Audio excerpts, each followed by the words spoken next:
Hi, this is Adam Ballinger, and I have a little piece for you today. We've been covering a whole bunch of stuff related to this in the last couple of years and some of the workshops and trainings around the world. So here's a little bit more explanation. If you did happen to catch the piece I posted on YouTube that just briefly began to get into concepts of rotational biomechanics and serapes, and even I think I mentioned some of the fascial tracts and some of the Thomas Myers work. This is a little bit more on that, except for I'm going to show you a little bit of movement with it. So this is a little bit about twists. It's not as much about doing a really deep and intense yoga pose twist. This is a little bit more about feeling and studying your body. See if you can get your nervous system to maybe relax and allow you to move a little bit more without it being so hypertoned, and about helping your nervous system and your body figure out where and how to turn on the muscles. So we got one that's a little bit more release, and then the other one is to turn on some muscles that may help you move through these different places. This is going to be opposite arm and leg. And the first thing I'm going to do is I'm going to start more at the hip joint. So I'm going to take this lunge. I like to use a bolster. It's a lot more comfortable than the floor. So I'm going to take this lunge, and if you want to test this out for yourself, I like to have something to put my hand on.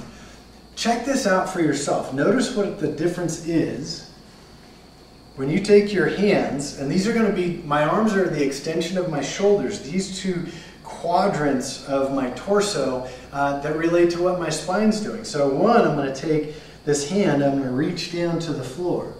And if you can see it in here, when I take this arm down, and right now I'm not practicing, can I get my leg behind my shoulder or anything like that. When I take this hand down, part of the thing that's happening is my shoulders are changing in height. That's why I'm trying to keep this arm straight. My collarbones are changing in my height, and my spine is rotating. And as my spine rotates, depending on how flexible I am, the pelvis is going to try to move as well. And the hip that I'm focusing on more right now is this front hip. So as the pelvis tries to move with the spine, I'm going to create an effect in some of these little internal and external rotators on this front leg. So you can just experiment with this for yourself. What does it feel like when you take the same side hand down as compared to the opposite side hand? You know, so we're basically getting to the same depth down here. And when you do this movement, what you might not notice unless you take your attention to it, is the pelvis is now articulating on the head of the femur. This is part of what we call a closed chain movement, where we move more in the middle of the body rather than out in the periphery. And sometimes this is a great way to do some wonderful work on this deep stuff that we have closer to the core and the trunk of the body. Okay, so let's take this a little bit farther. On this one, I'm going to bring my hand down to the ground. Now, for some folks, they have so much tone through the trunk, they don't need to create more stability. Taking your hand down would create lots of movement, and you might feel that somewhere in your hips. That's going to be moving a lot of stuff, and today's not the full anatomy lesson on that one. So if you take your hand down to the floor and your hips remain pretty much level, then what I would add to that is, with the same side hand, place it right on your knee, elbow above your hand, and push. If you remember how from some of the trainings and seminars, push from your core, or if you've ever done what we call a push-up plus, where you push and there's a little tightening in your core, and it's almost like there's a little bit of cat pose right around the shoulder blades in the middle of the rib cage. That's what I want you to do here. So push through both hands and create a little lift here. That extra tone should stabilize this a little more and create a little more controlled movement as you try to turn and you let the pelvis rotate in. This is different than just going for range of motion, going for flexibility, where you might just relax the body and let it hang. That's really a different thing that we're working on here. So push to turn. So I've got this hand much higher than this one. And see if I can connect and coordinate some of the muscles right through here and see what it feels like. And then we're going to do the opposite. And today I'm just going to make this really, really easy. This is not about depth. This is really about control and feeling it. If you really do have a tough time moving, sometimes what we're doing right here, all the way through the core, and some of these slings, that's one of the other terms that I've brought up in the past, is that if we can get some of these muscles to activate, sometimes what that does is it transmits or it communicates to another region of the body that's been holding too much stability, because we have this other underactive area, and it lets those other areas relax. So for today, try not to go for the stretch. Okay, so first time we went, we turned into the leg. That's taking the pelvis and it's rotating it in towards the femur.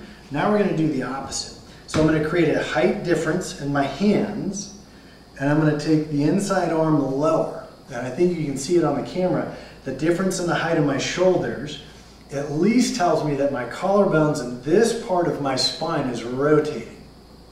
Now I'm a little bit flexible, so for me it helps if I push from the core, or think push up plus, push until the back starts to the core tones and the back lifts, and as the ribs begin to rotate, there's a much better chance that now my core and my pelvis are rotating a little open.